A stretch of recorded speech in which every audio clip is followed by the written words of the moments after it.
Black like me. Black like me. Black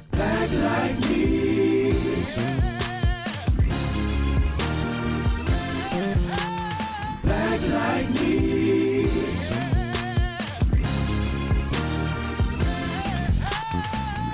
You're listening to Black Like Me with Dr. Alex G., a podcast that invites you to experience the world through the perspective of one black man, one conversation, one story, or even one rant at a time. Here's Dr. G.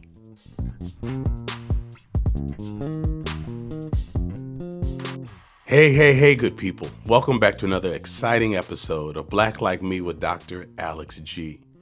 We're having interesting and very sobering conversations about Alzheimer's disease. You've already heard my sister Laleda and I talk a little bit about the discovery process of this disease when my mom first was diagnosed about 14 years ago.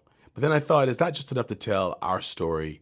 I really want to bring in some of the experts who think about, research, work around, organize communities around this ugly disease, its treatment, the treatment that we're hoping for, but also its prevention and things that we can do to keep ourselves healthier. And so we're going to have a very interesting conversation today. I've got a colleague and friend. In fact, we were on campus together years ago, back in the good old 80s. Dr. Fabu Carter, who is the Senior Outreach Program Manager for the Alzheimer's Disease Research Center. I'm sorry, it's not a funny name. I saw research and disease and dessert came out. I think I must be a little hungry. We're so glad that you're here. We're going to find out a little bit more about her work in just a moment. And so I have in my studio also Dr. Carey Gleason, who's recently promoted to full professor in the Department of Medicine, the Division of Geriatrics and Gerontology, who also works in the Alzheimer's Disease Research Center. I'm so glad to have you both here. How are you doing today? We're doing fine. I'm doing really well, thanks. That's really good. You know, before we get into the very serious topic of Alzheimer's disease, I've got to introduce our Black Icebreakers. Dr. Carter, it's been a while since you've been on the show, and I don't even know if I've ever taken you through the Black Icebreaker I don't think so. journey. Well, then I have a few for you, but because you're here with your coworker, Dr. Gleason, I'm going to ask her first, and then I'll ask you the same question. All right. Okay. So instead of just regular icebreakers, these are Black Icebreakers. Dr. Gleason, grits or cream of wheat? I'll say grits. Okay, good answer. Good. Come on, she's representing your. Jeremy is plagiarizing the black power sign with his fist when she said that. Okay, he's just glad that his white sister said the right thing. So, Dr. Gleason, do you like those savory or sweet? Oh, savory all the way. So, with seafood or stuff like that in it? Well, anything spicy, I think. You like in it? Yeah, okay. Yeah. Dr. Carter, how about you? Grits or cream of wheat? Well, I'm from Tennessee. I like grits, no sugar. What? Ever. What? What Never. about butter? Butter, yes. The instant Quaker oat? Never. I mean, the instant it has Quaker to be grits? The real grits, Old-fashioned. browned well. And You cook all day. Yeah. Gotcha. Dr. Gleason, back in the 60s, in black communities, there was like this 3-photo shrine in so many homes. Did you have one of those in your home? It was almost almost in every home. Well, we had a version of that with John F. Kennedy. Who else was in it? It was Jesus, usually. Come on now, Carey. Dr. Gleason? Yes, and John F. Kennedy, because he was the first Catholic president. Uh-huh.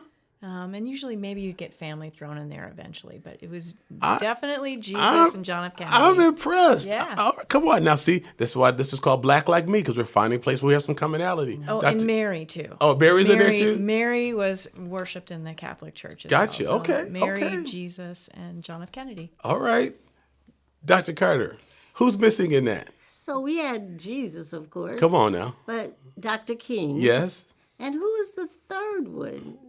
JFK. JFK. Oh, No my kidding. goodness. That's kidding. No kidding. You'd go around and you would see Jesus in the middle, and then you'd see JFK on the left, and you'd see MLK on the right. So you have JC, MLK, and JFK. But it was just at homes, and it was people had them in prominent places. Dr. Gleason, do you know what a straightening comb is? A straightening comb. I can imagine what it might be to straighten hair. Yeah, have you ever felt one? I'm not. All right. Look at how straight my hair is. Yeah, I know. Dr. Carter, is there another name? Did you call it a straightening comb or a hot comb? Hot comb. And I was telling someone recently, that's why, first of all, I hated straightening hair and I hated the smell. My mama burned me all the time. The burn is bad. The smell is great. That's why I had bangs, because she had to cover up the Where crime. she burned you. Where she burned me. But as soon as I could, I wore my hair all natural. So come on, you studied African American history. You're a scholar. You traveled the world. Give us a little background on what a hot comb is. So like, it's a metal comb, and how does it get hot? So let me tell you, I've seen the one that predated the straightening comb, and it was even worse. It was this piece of steel in a circular motion. You heated it hot. So they used to heat it on coals before they heated it on the stove. So Oh, my goodness. The straightening comb. And then you would put the hair through it, take it at the root, and then pull Oh, and my straighten. goodness. Pull and straighten. And I saw one of those early inventions and said, they must have been pulling hair out by the roots. They had to have been. They had to. But with the straightening comb, you put it on a burner, you wait till it got hot. But that's it. The secret was, how hot do you get it? It can't be so hot it burned your hair or singed your hair. But it had to be hot enough to take your beautiful curls and straighten them and lengthen You know, them when out. you said that, Dr. Carter, I could see my grandmother taking that comb off the stove and blowing it. And then like taking a paper towel or a towel Yes, to you kind had of to wipe it. Yep, to and cool then it sit off. still, girl.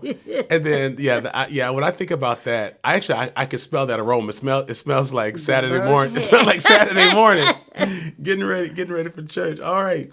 Dr. Gleason, when you were growing up, did the elders or older folks like your grandparents did they have any special rituals when it was thundering and lightning and raining outside Good question. that you remember? I don't remember any special rituals with that, but with bad weather, there would be an occasional rosary said. Okay. All right. I got you. How about you, Dr. Carey? What did the old folks do in your neighborhood in They Tennessee? wanted to turn off all the electricity. No TV. Couldn't be on the phone. Don't do anything. That's what my grandma would Don't say. do anything? Just be still? Just be still and wait till the storm passed. And we thought that was hilarious. Oh my! Some people said that some of the older folks would say, "The Lord is working," or "Wait until the Lord, like be still until the Lord finishes His work," or something like that. But you have to be real still. Did y'all cover mirrors? Some people would cover mirrors like with sheets. No, they covered mirrors when someone died. died. Yeah. Oh, I remember that's what that. that's from. Yeah. So if they died in the storm, oh my So goodness. if they died, they wouldn't see their reflection as they're going, to where they're going. Got you, Dr. Heaven Gleason. or- Do you know what a face bowl is? I don't. What is that? A face bowl? Did you have? You're doing the basic Uh-huh. sink? Yeah. Wash your Baseball. Wash your Yeah. Okay. yeah. But face black folks used to call them face bowls, probably from the old days where you would pour the warm water into the little basins that would be in your room. But and then wash hair or face or yeah, body. but yeah, some people still call a sink, no matter how modern it is. You can go in the museum and they're like, "Hey, go wash your hands in that face bowl." Yep, that's what it was called. This kind of goes back to Dr. Gleason, are you familiar with the term tenderheaded? Tenderheaded. I'm not. No. Wow. So you don't I'm know- wondering if I am tenderheaded. You're probably not. Dr. Carter, what is tenderheadedness? I'm just laughing because my little niece, they try to pay her not to howl and yowl and cut up when they're just even unbraiding her hair and combing it out. Tenderheaded is when it just hurts you when they comb your hair, because they always have to carefully, comb it out from the roots so that it doesn't get tangled. And some people are so tenderheaded that they just cut up badly, like the folks in my family, the girls in my family. I was tenderheaded as a kid. And of course, when you're trying to wear an afro, and your hair would just grow long, it just becomes more tangled. So that, particularly those rakes that we use, would really hurt. I would try to fake it like it wasn't hurting as bad. Like I would howl and scowl at home, but I would go to the barbershop. I wouldn't say a mumbling word. 'Cause I wanted to be a big boy in the barbershop. But But it even hurts to brush my hair sometimes. Like physically to the touch. When my hair starts to grow, it just gets sore at the top. I'd say, oh, I need a haircut. My hair's getting long. Something, I don't know if it's the weight of the hair or whatever, but the top of my head was really sore. And particularly back here. Do you remember what black folks used to call this section of your head? Kitchen. Especially my kitchen. The kitchen is if you take your left hand and put it on the back of your neck where your hairline is, that's the kitchen. That hair part, my kitchen was jacked up. But I think it was because it's how tightly curled or coiled your hair is that makes you tender-headed. And mine would tight. Mine would curl real tightly, and so definitely. This is. I put a lot of these on because we're from the same generation, so I figured you would know these. Dr. Gleason, what does it mean when one dreams about fish? Well, are you familiar? Are you familiar with that, or was that a thing? That was not. No, I would have to be just guessing at this. No, and so like it was a big thing if someone came to the table and said, or if I started this interview by saying, "Well, I dreamed about fish last night." Oh, because are you familiar? How can a man dream? No, men may have the dream. I don't know. Maybe they did, but if anyone dreams, that's an informed what does it mean question. if women dream about fish? I thought it meant that they were somebody was pregnant. Somebody's pregnant, so I didn't know it. Man. Yeah, I don't know that I've ever heard a man say that. He probably has no business dreaming about that. I'm just wondering. But people took that as like almost like a pregnancy test. Yep. And they would say, "It's not me. Like, I don't care. When I dreamed about fish 3 years ago, Adeline came up pregnant. When I thought about it, Audrey was pregnant. So somebody's pregnant. So finish eating your grits, getting your hair straightened. Okay, one last one. This is fun because I don't always get from people who get a lot of these. If you're eating catfish, fried catfish, Dr. Gleason, and a bone were to get stuck in your throat, what do you do to dislodge that bone? Other than cough and choke? Call 911. Gosh, I personally would probably just try to drink water or something to knock it down. Sure. I don't know. What's the magic? What's the magic, Dr. Carter? Eat a piece of... Some people call it white bread, or some people call it light bread. Oh, light bread. You had to eat bread.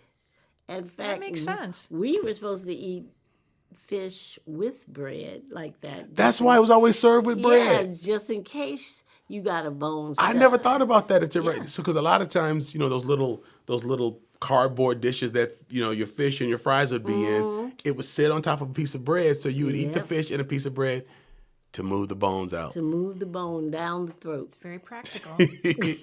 Oh my goodness. So listen, production team, I went a little longer on the Black Icebreakers so because because you studied culture and history too, Dr. Carter, you can certainly see the benefit of this.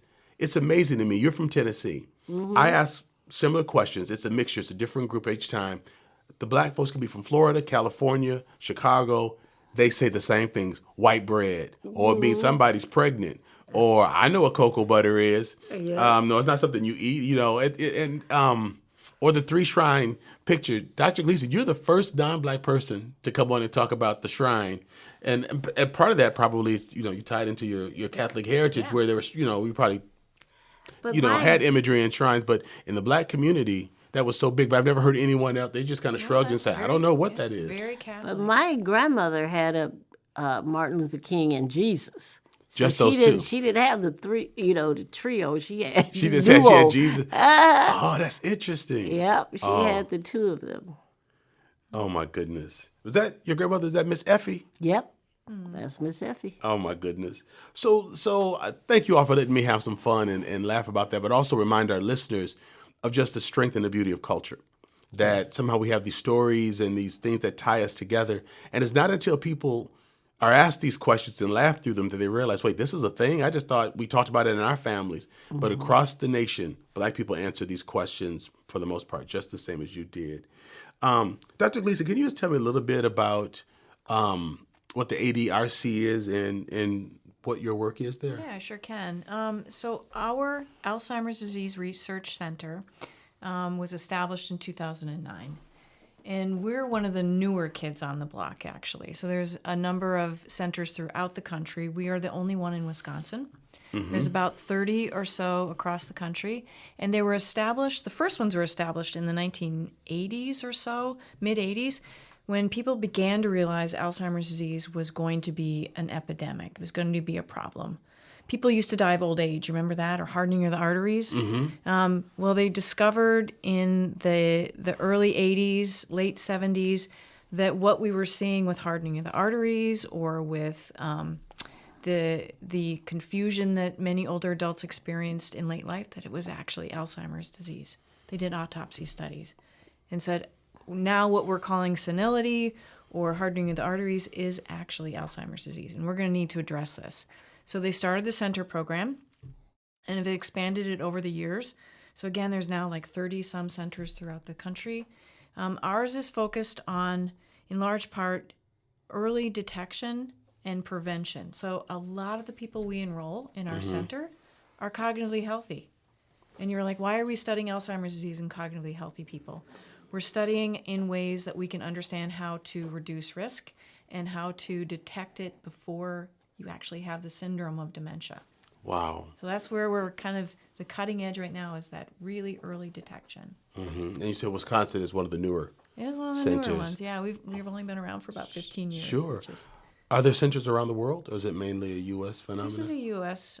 Center-based program, but there are centers in other countries that are not funded. Ours is funded by the National Institutes of Health. Sure. So that it makes sense that it's a U.S.-based program. But certainly the U.S. is one of the leaders in developing countries for looking at Alzheimer's disease and how to prevent it. Sure. Thank you for that. And Dr. Carter, tell us a little bit about your work as a senior outreach professional. What does that entail? So I work with recruitment and retention. So I recruit African Americans, and we've expanded now to Indigenous people as well. Sure. We have our partners, the Oneida in Green Bay, and I primarily work in Madison with African Americans. So I recruit them into the study, and then I help design programs to keep them in the study. And we do that by community engagements, which I really am extremely happy that the ADRC and also African Americans Fighting Alzheimer's Disease in Midlife, we're very concerned about responding to the needs of people. So by having a year-round exercise program, by having special events that educate people, we do a lot to say, we thank you for your participation in research. Now let us help you as best we can to stay well and be well. Sure. Dr. Carter, do you have, to your knowledge, is there a counterpart of yours in the other 30 centers or the other 29 centers? Well, each of the centers designs its own programming, but what's been very interesting to me when I go, for example, in Chicago, and look at how does a big urban city compare to us. So we're holding our own in terms of percentages of our population. Sure. And we're holding our own in terms of unique ideas. We just recently sent out care boxes. We started that during COVID. So each participant will receive I received a box. mine. My wife and I received ours. Yeah. Thank you. That just basically says, take care of yourself in the winter months, especially in Wisconsin. So I think we're pretty much leaders in looking at innovative partnerships and innovative ways to respond to the community. So, for example, with AFAME, African Americans Fighting Alzheimer's Disease in Midlife, we do a special wraparound where after you come in and you do your testing, if your cholesterol is high, we have coordinators who can say, your cholesterol is high. Let me recommend some ways you can lower it. So this is a way to give back good idea. now, Yes. And not just say, come and, help us with our studies, help us find a cure for the disease, help us intervene in the disease, which is really important, but also how in the here and now can we benefit you? Now, I know that you're a historian and a Black history. Well, you're a Black history scholar and historian, so you know the experiences that Black people have had with medical professionals, medical systems.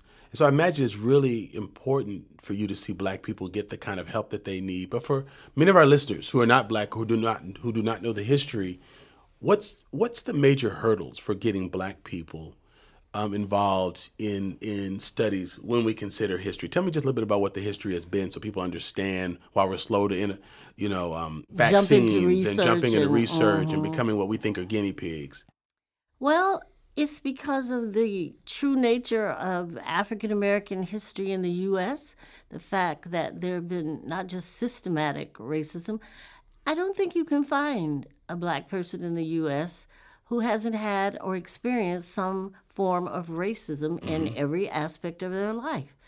So when it comes to research, what was important for me before I took the job was to find out for myself, what does this research involve? What are we asking people to do? Is this going to be disrespectful to them or dehumanizing in any way? Sure. So what I did first was just to speak to people about the obvious. You know, in the terrible Tuskegee experiment, the Black nurse was complicit with the doctors. She knew people were being injected with live germs, gonorrhea, syphilis, I forget which one of them or both of them. And she kept quiet. So when I introduced myself to the community, I said, I would not recommend this if it would hurt you in any way. And I would not be like that Black nurse who says, oh, you're giving me a paycheck, so I'm good with this. So that was important to me, to have personal integrity, to speak to the history. Don't try to ignore it. Don't try to say it didn't happen. Don't even try to say it's not still happening, but say, this is what I can tell you about this. So it's been an interesting 9 years walking that line. It's so important that Black people and other people of color be in the research. Otherwise, the medicine won't work as well for us. So there's already been examples when people are not in the study, and then they use the medicine, and it doesn't, because we're all one human race, but we have some uniquenesses. And so in order for it to work the same, to do what it needs to do in every body, every human body, we have to have people be a part of the research so they can see how it affects them. What are the, minute changes? Do you have to tweak it a little bit? So otherwise it's heartbreaking, for example. And I was talking to Dr. Gleason about this. This last medication, they said a breakthrough for Alzheimer's disease. Okay, I asked her, how well would that work with Native Americans and African Americans? Well, they had one Native American, and they only had maybe 3 or 4 African Americans. So you can't say how it's going to work. And her honest opinion, which is why I really appreciate working with her, was I wouldn't recommend it unless someone was desperate to have some intervention in their disease. But also, what so many of the principal investigators, PIs, and researchers have been helping me to understand is that, it's not good medicine or good research unless you have everybody in it. You have to have a percentage. You have to have men. You have to have women. You have to have different races. And that is what's going to make good research, which will lead to good medicine. So, Dr. Carter, who's educating Black people who are afraid? Like, I was going to say I'm not proud of it, but it's true. I'm not an organ donor because I fear people looking at me saying, we're going to wheel him in the room, take eyes or stuff like that. I just never did that. When I was growing up, I was told, don't do this. Don't sign up for this. So I didn't know any Black people who did it because of fear, not because we didn't want to help people, but fear we would be put on a machine and But it wasn't harvested. Fear. It was the truth of what was happening to our bodies. Right. It was the truth that instead of doing everything to save you, they might say, wow, this is a organ. I mean, that's the whole story of Henrietta Lack. She came to the doctor seeking help, and they harvested her cancer cells without her permission and made millions. And yes, it helped other people. It didn't help her, and it didn't help her family line. So that's not fear. That's the reality. even if people don't want to say, this is your reality, it is our reality, it's important for people getting into research to ask lots of questions, anything they don't understand to say, wait, I need to understand this. It's because that's extremely important. But one of my goals in working these 9 years is to restore just some of the respect that Black people and Native people have experienced with researchers, and how I help to do that as a staff person. And it's not just me, it's all of our colleagues, that we worked very hard to make sure when people come in that they're respected, they leave feeling valued, that it's a good experience. And if it's not, then we have to work to see that that doesn't happen again or why it happened. So no, what you're saying is the reality. I think it's great. People have to be realistic. But what we do as people, and I have many Indigenous colleagues too, and the wonderful thing is now we have right here in Wisconsin, people who are doctors and people who are researchers, who are people of color. And therefore, all of us, I think, are very vigilant, as well as people like Dr. Gleason, who's, also aware of the barriers to what they call people who are underrepresented in research. So you don't ignore those barriers, you just overcome those barriers. And just by being honest with people and just by speaking to that reality, you help people. Because why should people come in thinking, oh, you're saying what really happened to me didn't happen? It did, and it continues to happen. All we're saying as human beings, we want to make sure that doesn't happen here in Madison, Wisconsin. Dr. Gleason, when you moved into the scientific field, were you aware of the atrocious history that happened against Black people and other people of color? But this is Black Like Me podcast, so we can speak specifically about Black people. To what degree were you aware of just how grave of a situation this really is? Well, I was aware, I think, like a lot of us, in just academic ways. And then the reality of meeting people who have had that lived experience happens, and it becomes very humanized. When you meet participants who had a hysterectomy without their awareness, things like that happening. So I would say I was aware in a very surface level. And it's been colleagues and experiences, and it's just been a learning process. I would like to say to that too, the population, there are two populations. We want to deal with everyone, but people who are in their 20s and 30s, you want to prepare them by saying, let's exercise, let's eat right, let's do the things that will keep you healthy. But the age group that we primarily deal with are really, the research is 45 and older, but most of the people are what I call our elders. They are people 65 and over. So they have lived through a historical period in the United States when they were very disrespected, when they were injured. Yes. Like she said, I read it in the books about someone going into the doctor and then they take their womb. But until you meet, and I met one of the participants, and that happened to her. Down south, she went in for a minor surgery, and she came to Madison years later and didn't understand why she couldn't have more children. And the doctor said, ma'am, you don't have a womb. Oh, my Lord. And she had wondered, why was she hurting? It was an appendix she went in for. And she kept saying, why am I experiencing so many pain? And the doctor, I don't know. He had removed her womb. So I've met so many elders who saw lynchings. I mean, It's just been some horrific experiences that they have. So that's why I think it's so important with us at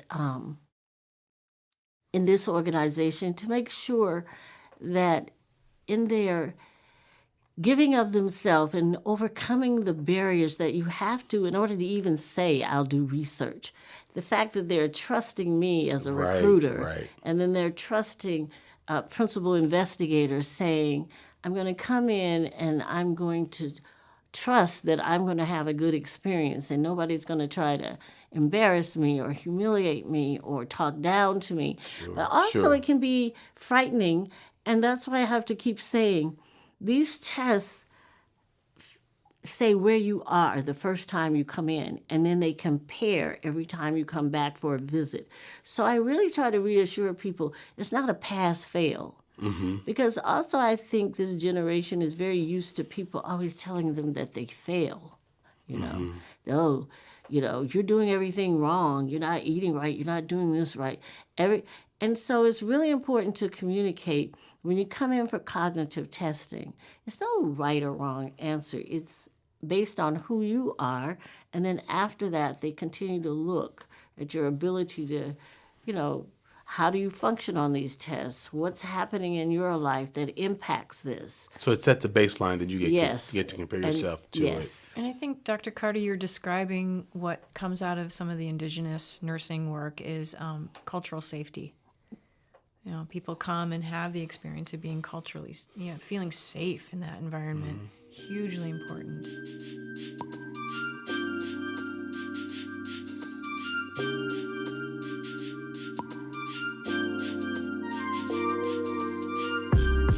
Why support Black Like Me podcast?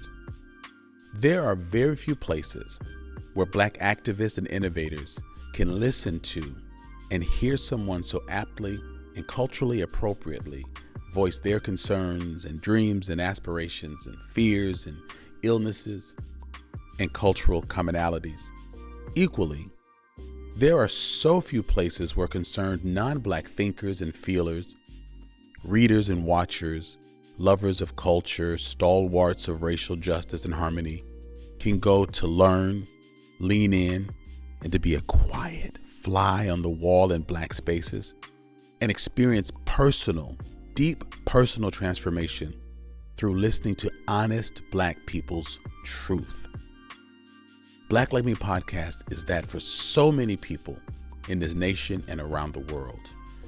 Now, while your financial support beginning at as little as $2 a month will get you access to pre-released information, updates, conversations, insights, and exclusive events, your support also affords us the opportunity to expand the quality and reach of our excellent programming in thoughtful and authentic ways to more and more people. And more importantly, white people need to stop trying to get free shit from Black people. All right, seriously, your financial support is a vote of confidence, and it's an enabler of vision and innovation. So why not click that link today and join the movement? I want to thank you in advance for your support and your partnership.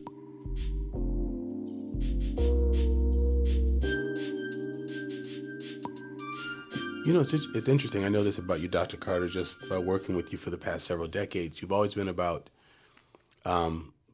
celebrating Black excellence, remembering Black culture, and proliferating Black people and experiences. To be able to be in a work or field where we're leading in cases of dementia, as I understand, we're leading it, and to be in a place where you can help people to not only understand where they are, but to be part of studies that can help others to benefit from their experiences that could have a great impact in the Black community, and to think that not every center is mandated to do this, and that the center here at Wisconsin has chosen to do that, and you bring a lot of credibility in this community. You were its former poet laureate. I believe its first Black poet laureate at UW-Madison. Aren't you one of the first people to receive a master's degree in African American history and African languages and literature? Yeah, I did a double master's. Weren't you? I think you're the very first. Well, I wanted to see where we came from and how we got to where we are. Well, I heard that you're like one of the first folks to do masters in both of those. So Yes. This is a part of your study, but to bring this into the health arena is really, really important.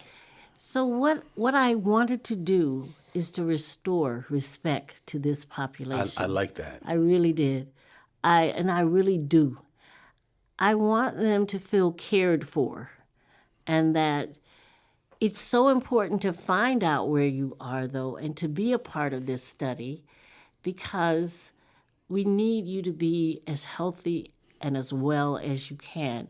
And if something isn't going right, we need to know very quickly in Right. order to be able to help you and be able to give you the medicines that will keep you at a certain level, and benefit your life, and to prepare you for a journey that is actually quite difficult. Sure. It is when you know are from diagnosed. I know experience from just dealing with mom. Yes, it's Definitely. extremely.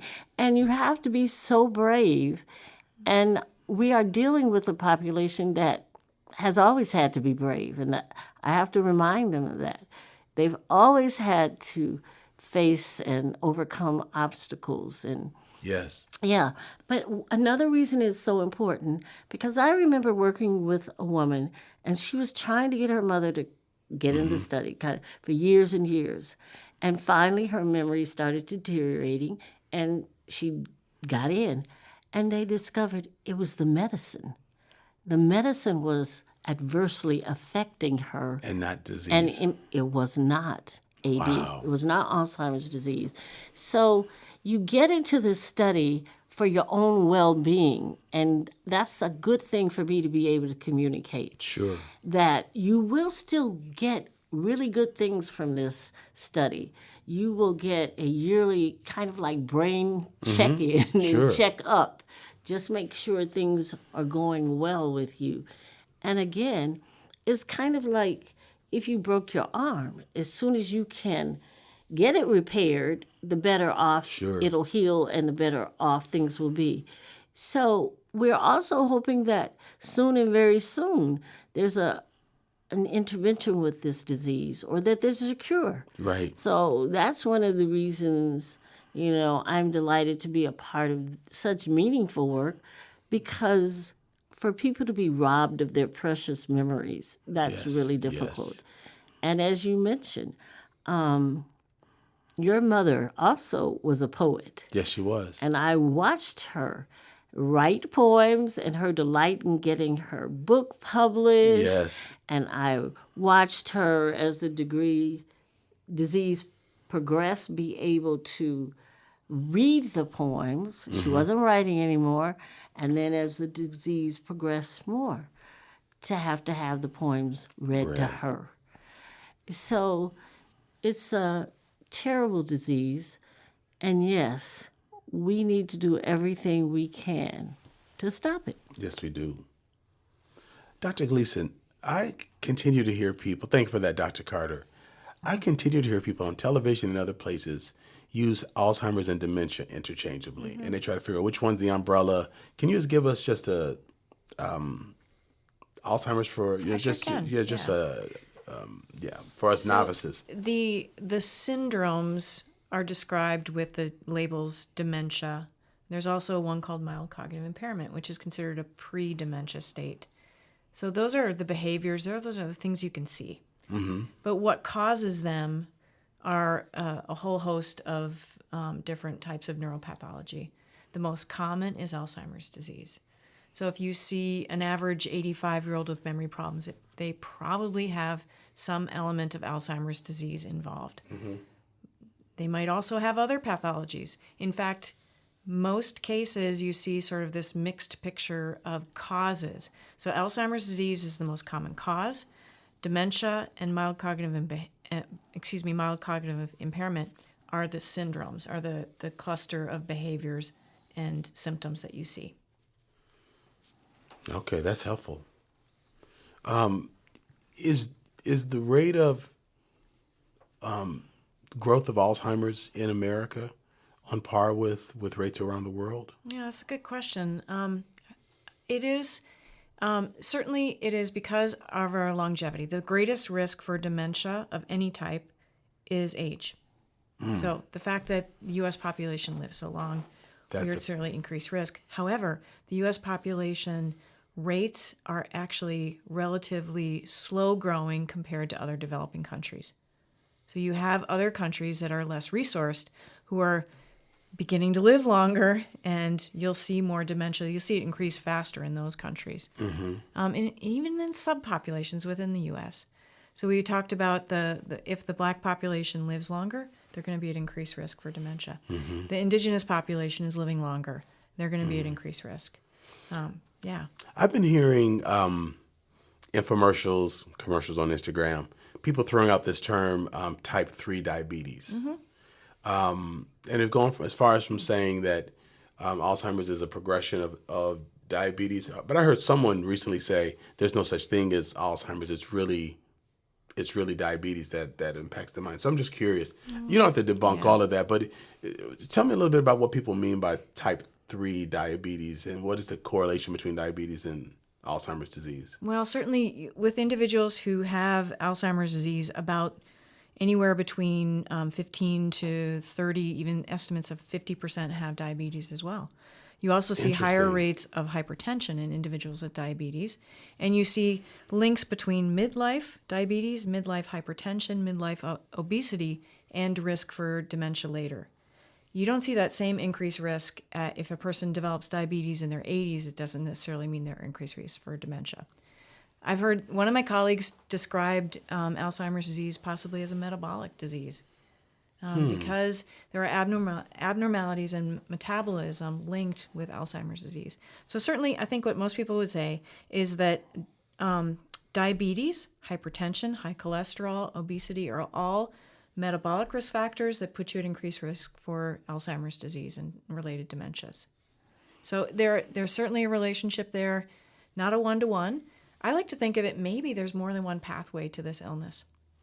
And some person who gets Alzheimer's disease might have their preponderance of risks are their genetics. Another person might have a combination of genetics and metabolic factors. And I'm sorry, when you say metabolic factors, like, can you just break that down a of little course. more? Metabolic syndrome is a combination of high blood pressure, high cholesterol. Oh, I and see. diabetes. So those are okay when you mean by metabolic. So these are all have to do with like our cells' metabolism and how we process energy. Basic function of human cells, right? Sure. So a lot of this can be linked to aging affects metabolic function as well. So you see most people develop hypertension later in life because again, the aging process. But it's also linked to other diseases like heart disease, of course, and in this case, brain disease. Do you think in our lifetime there'll be a cure? Yeah, yes, I do actually. I'm saying this for the first time, like in 25 years I've been working in this field. Wow. I feel more hopeful, and there's things coming online right now, that drugs that get rid of amyloid in the brain, and the amyloid is that's the plaque in the brain? Exactly, plaques, yeah. So amyloid and tau, they're sort of signature hallmark features of Alzheimer's disease. Whether or not, how impactful it is, well, it remains to be seen. But I think that when you talk about, Dr. Carter, when you talk about the importance of inclusion in research, it's the generalizability is part of it. I have a big soapbox around access. Right now, the people who have access to those cutting-edge therapies are the people in the clinical trials. So those people who are most likely to get the latest Yes. and the greatest Are participating. are people who are in studies. And if Black people are not in studies and we are the growing edge of the disease, we will be at the back of the line that's right. if we don't get involved.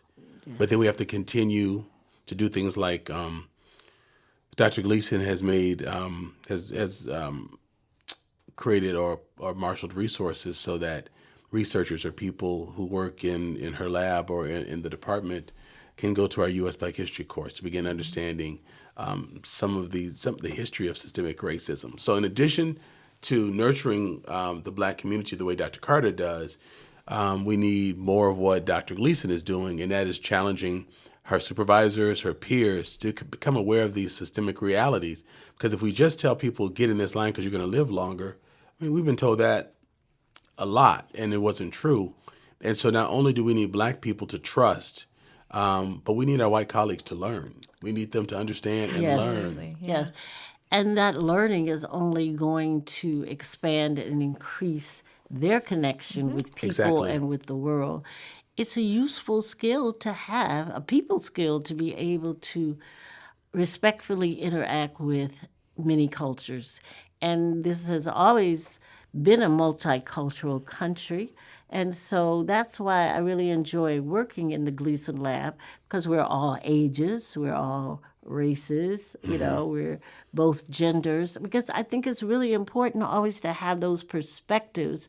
And you're right, when you do interact with the frontline folks, it has to be a good experience. So you'll continue to do it, and you'll look at other areas that you might enter studies in and that you might make a useful impact. And that's why we're also saying, even as we care for this age group and look at ways to intervene in the disease, with the younger people, we still exercise. You also hear about like reading puzzles. Doing puzzles and reading. Do those things help too, Dr. Carter? I know they do.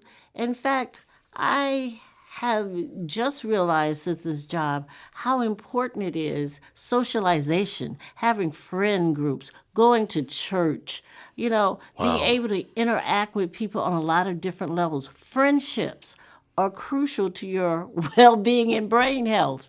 And you don't think of it like that. And as you get older, your lives can narrow because some people that you love are no longer here. You have issues getting around. You might not still drive. There are lots of reasons that, our elder population need to have specific programming that's just designed for them to even have fun. Well, we have to keep talking about this because in our Center for Black Excellence in Culture, we are going to name that space after Mom. And part of it is because I realized the detrimental impact of isolation. We learned that during COVID. Even with young college-age students, true. Took its toll. But I want our Black seniors and elders to have a place to go and to be and to interact with younger folks. But it's so interesting to hear you talk about the physiological and the mental and the medicinal benefit of it. And so we've got to keep talking about how we partner in making that happen, because these are things that don't cost.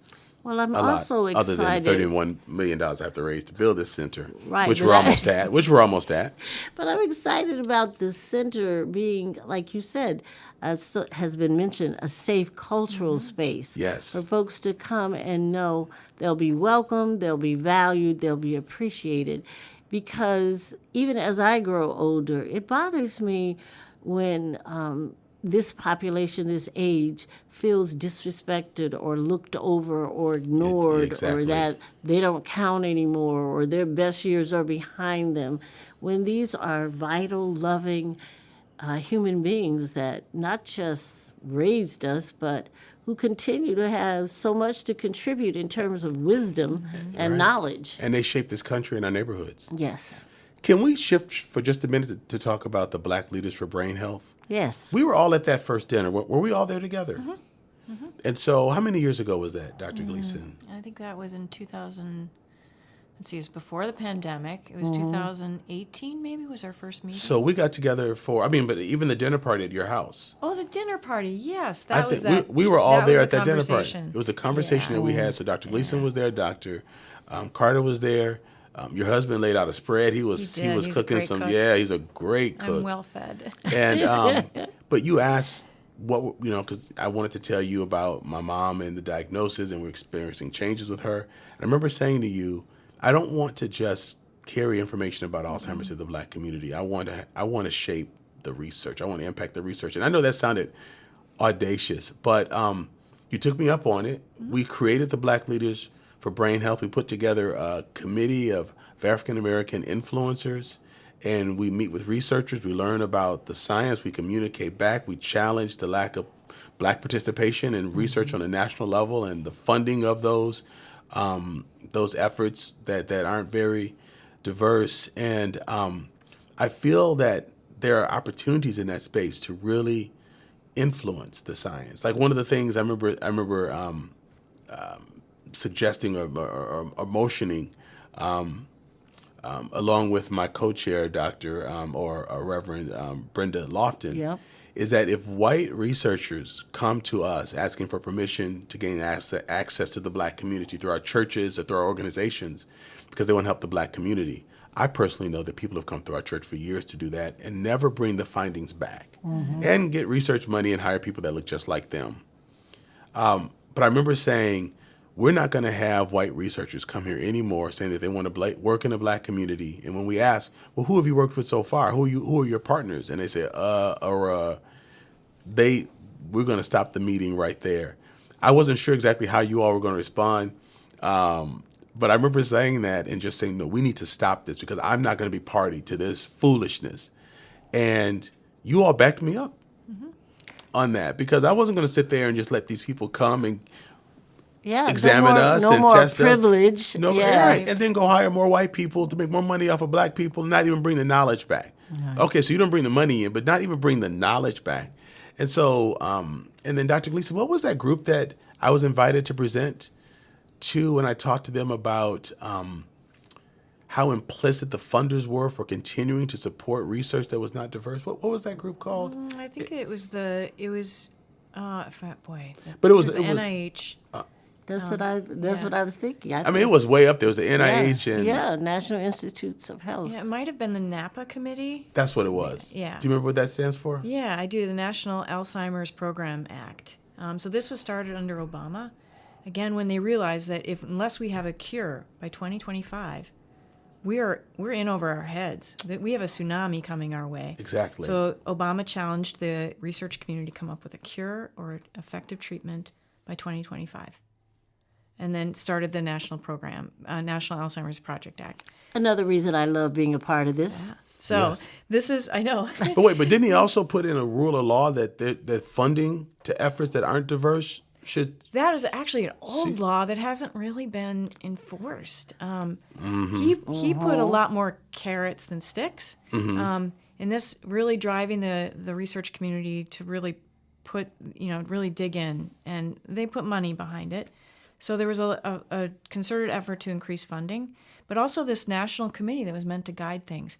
On the local level, the Black Leaders for Brain Health, you all are moving the needle. For sure, you're influencing our work in the center. Wow. I hope Dr. Carter would agree with me on that I do one. agree with that. They listen. The leadership listens to you. And again, you all invited me to speak to that Napa group. Yeah. And I mean, we had to jump through hoops. They had to sort of assess me. Yes, You couldn't just show up with someone. It wasn't just an open link. I felt like I was testifying before Congress on C-SPAN. Yes. But for me, that's what it means to challenge the science and the research behind it. And I think other centers need to learn from that, to not only get Black participants in studies, but to bring Black people around the table so we get to sit down with the scientists and the leaders behind the ADRC and give true, honest feedback. That's very fortunate, and I appreciate that space. But what you were saying is, why are you getting millions of dollars to do research, and we're not benefiting from... It's not going to help us live. Yeah, the research. And it's important. We have to keep that in mind, that the purpose is to help people live longer and better. That's right. That's it. And all people, not just that very exclusive segment of the population. Yes, those who maybe are already eating better, living better, sleeping. What about the people who struggle to live? Right. Yeah. And listeners, what this means is folks who are trying to develop drugs, fast-track drugs, engage in research, are still being funded very heavily and still saying we can't find Black people, when Exactly. in fact there are more Black people in the United States of America than in any other time in our nation's history, and people are still singing that song, we can't find Black people. And what you're saying with Black Leaders for Brain Health, you don't find the people, you don't get the money. That's what I'm saying. That should be a direct... On a local level, that's right. Like, bye, Felicia. No, we're not.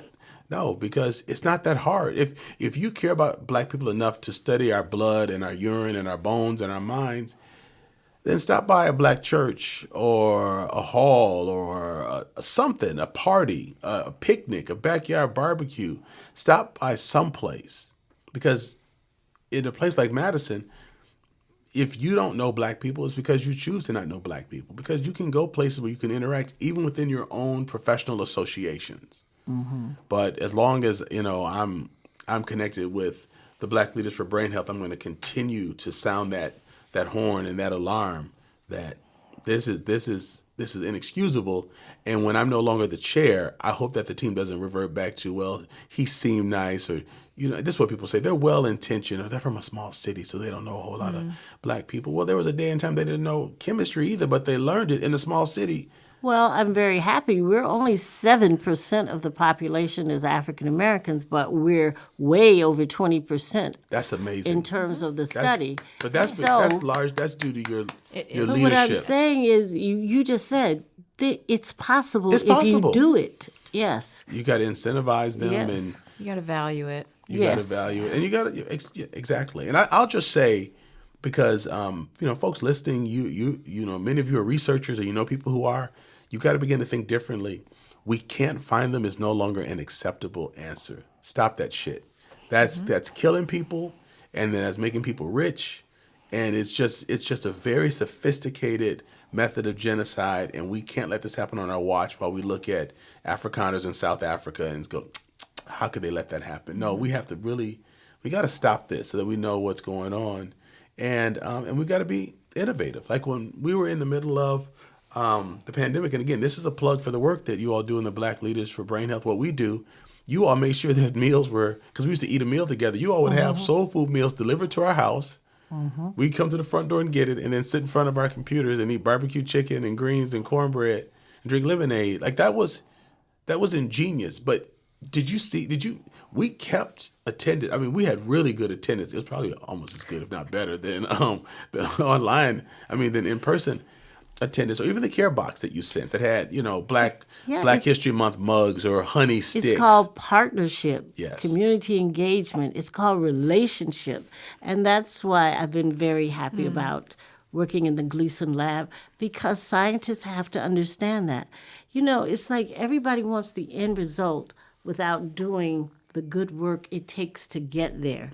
But I'm very happy because, again, in the Gleason lab, the work is done to get to this good result, to build on it, to earn trust. And that's extremely important because, again, the cognitive tests, they're not dangerous by any way, shape, form, or fashion, but I also understand what people have to overcome in order to come through the door. Sure. Yeah. No, that's a really good. Yeah. And Really my good hope, one. too, is we diversify not just the population we're studying, but the scientists. We have to. We Yes. have to have people who are directing the science, who have the lens of the community, and they're less likely to misuse the data and the information and make statements that are just wrong-headed. Right, because you and I talked, Dr. Gleason, a couple of years ago about there being some data. I won't say where this university is, but basically the way they were analyzing the data was that the Black community was not outpacing its white counterparts in Alzheimer's, and it just made me think, well, so then that means the resources are not going to follow through to our community in order to catch us up. This has great implications. Where else has this data been manipulated, and who helped them disaggregate that data? Because having more Black people at the table, people of color at the table, different perspectives would have said, wait, no, let's look at this. Let's Completely. let's Let's go to the origins. let's go to the and origin. find Let's the process truth of this differently. Yeah. But yeah. when you just pass that kind of information and then people aren't at the table to stop it, that was a melee waiting to happen. To begin to tell the scientific world that there's basically no difference in the Black rates of this, then that means we can downplay the stress, the other social determinants of health, and things are not really as bad as we say they are.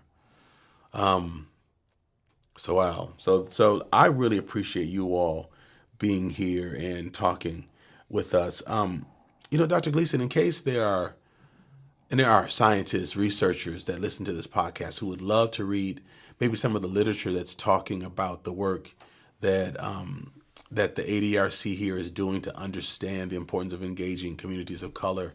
Are there places they can find it? Can we get a link from you to put in my podcast we sure notes? can. Yeah. So you don't have to worry about trying to give a whole long link, but we'll get that so that people can begin reading, because folks are listening from all 50 states and around the world, and I want them to realize they can be a part of a solution. You're one person, Dr. Carter. You're one person. But when an idea like this comes, let's be better, let's be fairer, let's just be decent. Let's help everyone to live well. Let's be decent. You're right. Yeah. Let someone, I hope that someone who's listening can be that catalyst in their laboratory or their school of medicine or their department of aging. And so we're going to put a link here so that you can see some of the work that they're doing. And Dr. Carter, likewise, for folks who may not be working in Alzheimer's research, but maybe other kinds of research for sickle cell or other things, are there links that people can go to? And I'll put this in my notes as well. Is there a link that people can go to find out about your program specifically and what you're doing to engage Indigenous people and African Americans, or articles or something that I can send people to? Yeah, let's look to do that. And you want to know, I just wanted to mention too that, Dr. Gleason had a parent with the disease. I have family members with the disease. That is one reason for the passion and the commitment and the dedication. Sure. Because it means something when someone you love suffers from this disease. And so I'm hoping that your listeners also have that same passion, that same determination to make this better for people who have the disease, for people who might get the disease, and people who are caring for someone with the disease. Yes. Yeah. There's so many problems that require buildings, engines, assembly lines, shovels, tractors to make a difference in the world. We can make huge difference with just the act of decency. By just being decent, we can think about others who should be in these studies. So with that, I want to thank you, listeners, for tuning in. My guests have been Dr. Fabu Carter and Dr. Carey Gleason, both who are part of the Alzheimer's Disease Research Center here at UW-Madison. Appreciate their time in talking about why this is personal to them. They know that it's very dear to me, both of them. I mean, Dr. Carter's known my mom for decades. Dr. Gleason, you got a chance, and loved her, and got a chance to, you wrote an endorsement for her poetry book. And you got a chance to meet Mom and interact with her. What a remarkable woman. Yeah, she is. even inside, even in, at your clinic sometimes, she was going in and seeing Dr. Dr. Alexis there. So thank you all for being here and for talking, because I know that this is helpful to our folks. So listen, folks, I really appreciate that you support Black Like Me podcast. You've helped us to go around the world and to have these wonderful and scintillating conversations. Listen, there's a couple of things that you can do to keep this podcast going and strong. You can go to whatever platform it is that you downloaded this from, and you can write a review and let people know why this is important to you. You can share it on social media, and with a small header just saying, I learned something about Alzheimer's research today, or I learned about its impact in the Black community. And people who just need to hear this information, share it. You can also click the link to go to our Patreon page, because your support, whether beginning at as little as $2 a month, can help us to maintain this tremendous level of production and marketing, so that we continue to reach more and more people with this great podcast and this information. But most importantly, I just want to thank you for being listeners and for being a part of this. So I want you to have a great day. Thank you so much for all you do to make this podcast a fun place to be and to voice. And I look forward to coming back to you soon with my next episode. Have a great day. Black like me. Black like me.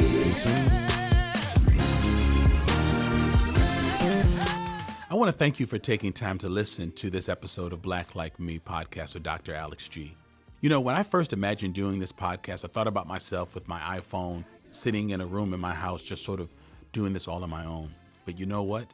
The reason why we've won awards and the reason why we have over 200 episodes up is because I have a brilliant team who helps me to make this podcast what it is. So let me take a moment and thank Jeremy and Eli, who are my editors and producers extraordinaire, Jakisha, who handles marketing. If you like that opening track of our theme song, you can show your appreciation to Corey Saffold, who created that and produced it, and Marcus Fleming, my cousin, who's on vocals. I also want to say that this podcast was started with the generous support of the Human Family Unity Foundation, and so we always want to stop and thank them for that. For the many patrons who support us through our Patreon page, thank you, thank you, thank you. You don't just listen, but you support, you lean in, and you help this podcast to be what it is. And then I need to thank you, the listeners, who make a point of downloading this, listening to it, and sharing it. Without all of you, this podcast would not be what it is and what it's becoming. Thank you so much. Black like me.